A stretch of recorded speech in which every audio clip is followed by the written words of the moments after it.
Cobaan 1, 2, 3.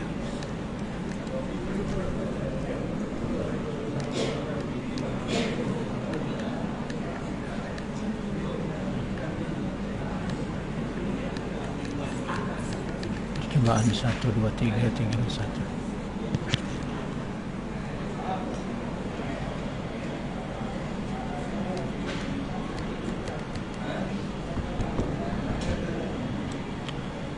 Percobaan 1, 2, 3, 3, 2, 1. Percobaan 1, 2, 3. Bismillahirrahmanirrahim. Assalamualaikum warahmatullahi wabarakatuh. Alhamdulillah. Alhamdulillahillazi bini'matihi tatimmu shalihat. Asyhadu an la ilaha illallah wahdahu la syarikalah. Wa ashhadu anna Muhammadan abduhu wa rasuluh. Allahumma salli wa sallim wa barik ala hadzal nabiyil karim wa ala alihi wa ashabihi wa man tabi'ahu wa nasarahu ila yaumiddin, amma ba'd. Saudara muslimin muslimat, hadirin hadirat, tuan-tuan dan puan-puan, para jemaah, anak-anak yang kita kasih sekalian, syukur alhamdulillah, hari ini hari yang ke-13, malam yang ke-14, kita berada dalam bulan Ramadan Al-Mubarak. Dalam salah satu hadis riwayat Imam At-Tirmizi, bersumberkan daripada Abdullah bin Mas'ud radhiyallahu anhu, Nabi SAW bersabda, salasatun yuhibbuhumullahu azza wa jalla. Ada 3 golongan manusia. 3 golongan manusia tersebut dikasihi, disayangi, dicintai oleh Allah. Siapakah 3 golongan itu yang Allah mengasihi, menyayangi? Pertama, kata dia Nabi, rajulun qama minal lail yatlu kitab Allah. Seorang hamba Allah yang ketika mana ia tidur, kemudian dia bangun pada waktu malam. Kebiasaan malam kita tidur, kita istirahat, kemudian dia bangun. Dia bangun, langsung ia membaca Al-Quran. Termasuk dalam hadis ini menjelaskan kelebihan orang yang membaca Al-Quran pada waktu malam. Tidak kira sama ada ia berada dalam bulan Ramadan atau sebaliknya. Artinya budaya membaca Al-Quran ini hendaklah kita jadikan sebagai satu rutin amalan harian. Sama ada Ramadan atau tak Ramadan, kita berada padanya, selama mana kita berada di permukaan bumi Allah, kita jangan tidak-tidak untuk tidak membaca Al-Quran. Ya, kita jadikan Al-Quran itu sebahagian daripada kehidupan, sebahagian daripada amalan kita, tak kira bulan apapun kita berada padanya. Bila kita lihat di dalam Al-Quran, surah Fatir, juzuk yang ke-22, pada ayat yang ke-29, Allah akan berfirman, a'udzubillahi minasyaitonir rajim, innal ladzina yatluna kitaballah wa aqamus shalah wa anfaqu mimma razaqnahum sirran wa alaniyah yarjuna tijaratan lan tabur. Yang bermaksud sesungguhnya orang-orang yang membaca kitab Allah. Orang yang baca Al-Quran ni, dia baca kitab Allah, ya, dia seolah-olah berinteraksi, berkomunikasi dengan Allah. Sebaik-baik komunikasi kita baca Al-Quran, dah tentu benar betul. Kemudian yang kedua, kata dia Allah, wa aqamus shalah, dia mendirikan solat. Kita jadikan Al-Quran itu sebahagian daripada kehidupan. Artinya kita jangan belekang dengan Al-Quran pagi, tengah hari, petang, malam. Kemudian amalan yang kedua, wa aqamus shalah, dia mendirikan salat. Kita barangkali sedia maklum yang wajib sehari semalam 5 waktu, kemudian solat-solat sunat, rawatib. Ada yang muakkad, ada ghairu muakkad, yang sangat dituntut sunat, ada yang tidak dituntut tapi tetap berpahala. Keperbagaian jenis sunat nawafil, sunat-sunat kalau boleh kita kerjakan, kita lakukan selain daripada yang fardu 5 waktu sehari semalam. Nah, langsung yang ketiga kata dia Allah, wa anfaqu mimma razaqnahum. Dia menginfakkan sebahagian daripada rezeki apa yang Allah rezekikan kepada mereka.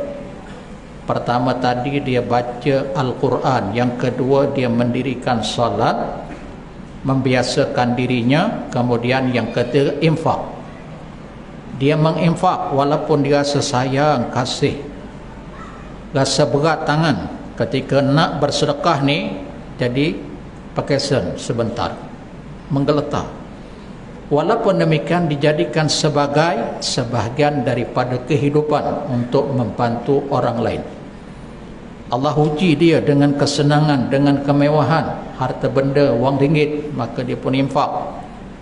Dan dia menginfak itu sirra wa alaniyah, sama ada secara sembunyi-sembunyi ataupun secara jahar wa alaniyah.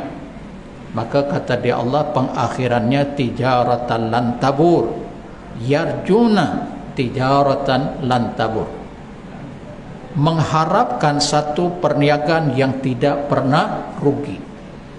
Artinya kalau seseorang tu hidup, 3 perkara ini dibiasakan, dilazimkan, dijadikan sebagai sebahagian daripada kehidupan. Hidup ni kita tak belakang dengan 3 perkara tersebut. Pertama apa dia? Kita membaca Al-Quran walaupun hukumnya sunat, apatah lagi dalam bulan Ramadan. Ya, kita baca Quran ni kita tak kira Ramadan tak Ramadan, cumanya kalau Ramadan lebih dipertingkatkan, lebih digiatkan lagi. Kemudian yang kedua tadi salat, yang fardu kita tak tinggal, sunat diperbanyakkan. Langsung yang ketiga, setiap hari ada infak. Kita ke masjid, kita ke surau waktu maghrib, maka masuk dalam tabung masjid sirran, secara sembunyi-sembunyi, RM1, RM5, RM10, mengikut kadar kemampuannya. Nah, kalau dia buat 3 amalan ni, 3 perkara ni, kata dia Allah, yarjuna tijaratan lan tabur, mengharapkan satu perniagaan yang tak pernah rugi. Allahu Akbar. Allah buat perumpamaan sebagai orang yang berniaga. Ada tak tuan-tuan ibu-ibu yang berniaga? Berniaga kedai runcit kah, berniaga kedai makan kah, apa jenis perniagaan, sama ada perniagaan yang besar ataupun yang kecil. Orang yang berniaga ni matlamatnya, objektifnya mesti nak untung. Boleh tak kita untung? Boleh. Tak ada orang berniaga, saya berniaga ni sekadar seronok-seronok, sekadar hobi. Saya berniaga ni tak apalah, dapat sekadar pulangan, modal cukuplah. Oh, kalau begitu you tak cerdik. Boleh tak kita untung? Boleh. Memanglah matlamat orang yang berniaga nak untung, tak banyak sikit, tapi kalau berlipat ganda itu yang sangat diharapkan. Ya. Nah, 3 amalan tadi, perniagaan yang tak pernah rugi, kata dia Allah, keuntungannya ketika ia berada di dunia, bahkan besok di hari akhirat. Baik, habis bab tu. Kembali pada hadis tadi yang kedua, Nabi sebut 3 golongan yang Allah mengasihi, menyayangi. Pertama tadi, orang yang baca Quran ketika dia bangun waktu malam setelah dia tidur. Bangun pukul 4 kah pukul 5, dia duduk dalam keadaan beruduk, dia baca Quran.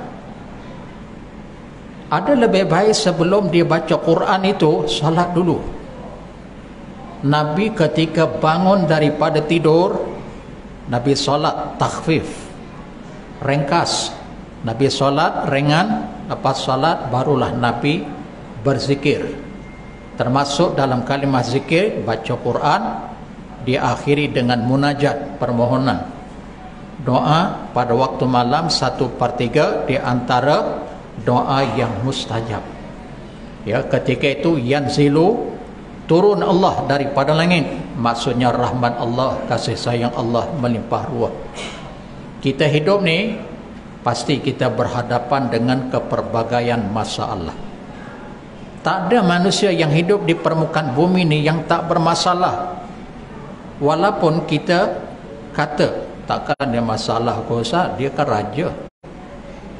Raja pun bermasalah. Hari tu raja nak melantik siapa jadi Perdana Menteri, pening kepala.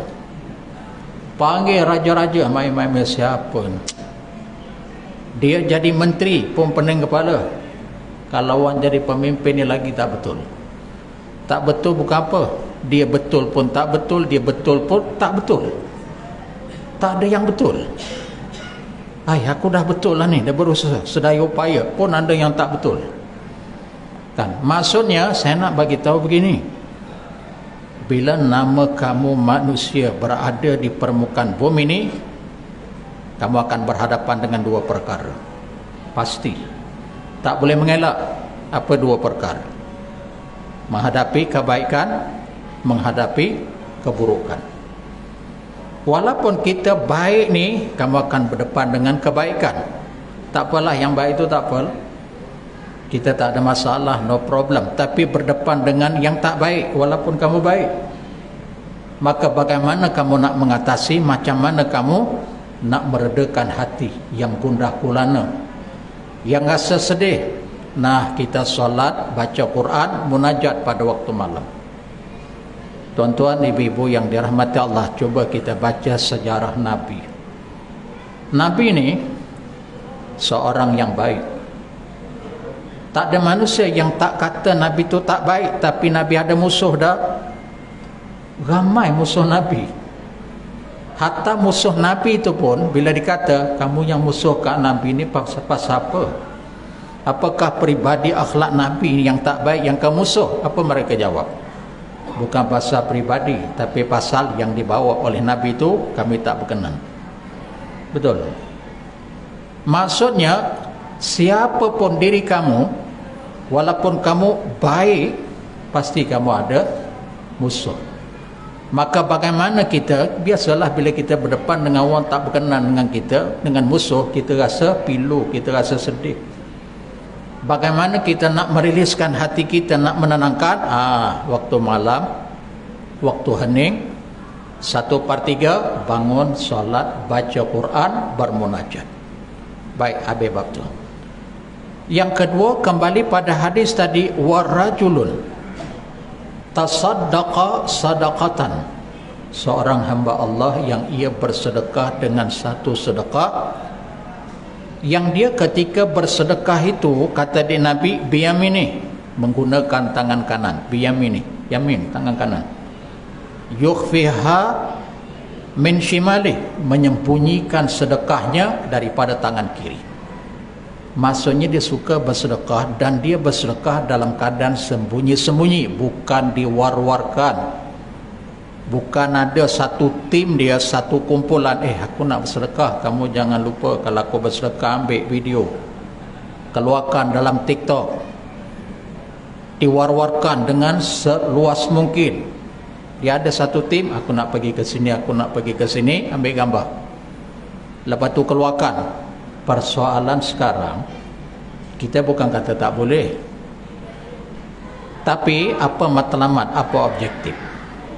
Dalam hadis ni Nabi sebut rajulun tasaddaqa sadaqatan biyaminih yukhfiha min shimali, seorang hamba Allah yang bersedekah ia dengan satu sedekah dengan menggunakan tangan sehingga disembunyikannya, hatta tangan kirinya tak tahu. Tangan kiri berada pada tangan kanan dalam satu jasad. Nak menceritakan dia sedekah tu sangat disembunyikan. Masya Allah wa tabarakallah. Walaupun boleh dizahirkan. Allah sebut dalam surah Al-Baqarah pada ayat yang ke-271, juzuk yang ketiga, in tubtus sadaqati fa ni'mahi, sekiranya kamu menzahirkan, menampakkan sedekah-sedekah kamu itu baik. Para ulama membahas itu sedekah yang bentuk wajib, yakni zakat, yang tu kena zahirkan untuk mengelak daripada timbul fitnah. Kamu ni dah keluarkan zakat ke belum? Sebab itu perlihatkan, walaupun nawa itu dia mesti kerana Allah, ya. Nawaitu perlu dipelihara, perlu dijaga kerana Allah. Baik, tapi kesinambungan ayat tu Allah sebut wa in tu'tuha, kalau kamu wa in tukhfuha wa tu'tuha al-fuqara'a fa huwa khairul lakum, kalau kamu menyembunyikan sedekah kamu, bahkan kamu beri kepada golongan fuqara, fa huwa khairul lakum, itu yang terlebih baik. Ada orang fakir, langsung orang tahu dia fakir, orang pun jumpa orang fakir tadi, si Ahmad, si Fatimah, Allahu Akbar, rumah kamu ni pun macam tak rumah. Ya, tak tahulah tak rumah ke pondok ke apa ke, wallahu alam ini. Ya Allah, kalau ribut berlaku ni, ribut melanda ni, habis roboh. Boleh tak kamu bagi nama, kemudian nama bank, nama akaun? Fakir. Saya tak ada, saya pun tak tahu, tapi anak saya ada, boleh masuk dalam akaun anak. Lalu dia pun keluarkan kepada awam. Ini dia si Fulan bin si Fulan, anak dia nama bank, kemudian nama akaun. Kita ni yang tengok, kita melihat, yakin dan percaya ini bukan scammer, betul. Maka kita pun masuk dalam keadaan sembunyi. Kawan ni 1,000, kawan ni 5,000, kawan ni 1,000. Masya Allah, dia menyembunyikan, bahkan dia menginfak kepada golongan fuqara, fahuwa khairul lakum, itu yang terlebih baik, kata dia Allah. Allahu Akbar. Faham? Dia lainlah halnya yang zahir tadi, bukan tim dia, dia bantu orang lain, entah macam mana orang lain ambil gambar, langsung orang lain ambil gambar, orang pun keluarkan dalam TikTok. Yang tu lain hal. Maksudnya dia tiba-tiba dia pun tengok, Allah, siapa pula lah ambil gambar, siapa pula memasukkan aku TikTok. Ya Allah, sunyikanlah diriku daripada sifat riya. Ya Allah, aku tak pernah merancang, tapi ada orang yang buat macam ni, apa pun tak apalah. Ya, tapi aku memohon supaya aku disembunyikan sifat riya. Nampak? Sangat bimbang dia, sebab dia takut kok batal nanti amalan dia. Baik, tinggal waktu. Kemudian yang ketiga, kata dia Nabi dalam hadis tu, warajulun kana fi sariyah, seorang hamba Allah yang ia berada di medan pertempuran, tapi dia kumpulan sariyah, kumpulan dia kecil. Dia punya kumpulan tenteranya kecil berbanding dengan tentera musuh lebih besar, lebih banyak. Kemudian fan hazama ashabu, sahabat-sahabatnya semua tewas dalam medan pertempuran pasal golongan kecil. Tapi dia ni, walaupun kawan-kawan dia semua dah kalah, semua dah tewas, fastaqbalal adu, dia tetap bersemangat. Namun aku nak ghostan daripada medan pertempuran ini, walaupun kawan-kawan seangkatan denganku ramai yang telah terkorban, aku tetap maju ke depan. Faham tak? Mati-matilah kerana nawaitu, ku berjuang kerana Allah, walaupun nyawa menjadi taruhan. Masya Allah wa tabarakallah. Tiga golongan ni, kata Nabi tadi, Allah mengasihi, Allah menyayangi, Allah mencintai, pasti selamat dunia akhirat. Hadis ni riwayat Imam At-Tirmizi, boleh kita rujuk dalam kitab. Pertama dalam kitab Mukhtasar Sahih At-Tirmizi, lebih dikenali kitab tu dengan nama Bahrul Madhi, karangan Syekh Muhammad Idris Al-Marbawi.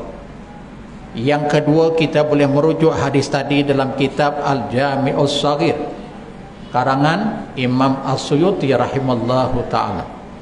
Imam As-Suyuti ini, dia seorang ulama tafsir dan ulama hadis, diwafat tahun 911 Hijrah. Dan dia mengkategorikan hadis tadi, kategorinya hadis hasan. Kan hadis ini ada di tiga kategori, ada tiga status. Pertama sahih, yang kedua hasan, yang ketiga dhaif.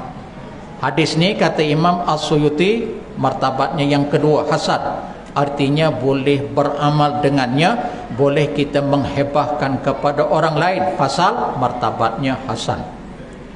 Maka oleh sebab itu, tuan-tuan ibu-ibu yang dirahmati Allah, kesimpulannya kita nak bagi tahu, sepanjang bulan Ramadan ni Kita jangan jadikan Ramadan ni je bulan beramal. Sebab ulama salaf dikata begini, kun rabbaniyan wala takut ramadaniyan. Jadilah kamu seorang hamba Allah yang sang Rabbani. Maksudnya kamu beribadah kepada Allah tak kira waktu, masa dan bulan. Wala takun ramadanian, jangan kamu jadi hamba kepada bulan Ramadan. Kita hamba Allah, bukan hamba Ramadan. Faham?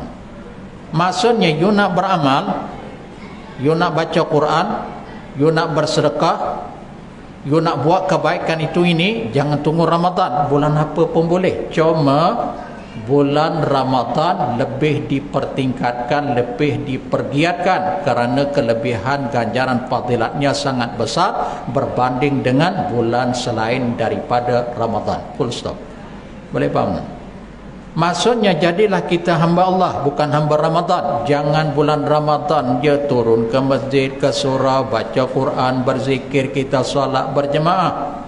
Habis Ramadan pun habis kita. Allahu Akbar. Kamu ni hamba Allah kan Ramadan. Kita kan hamba Allah, bukan hamba Ramadan. Bila kita hamba Allah, bermula daripada kita lahir sampai akhir hayat, sampai kita masuk ke syurga Allah, kita tetap status kategori hamba Allah. Apa maksud hamba Allah? Tak bebas mengikut kehendak diri kita, kehendak nafsu kita.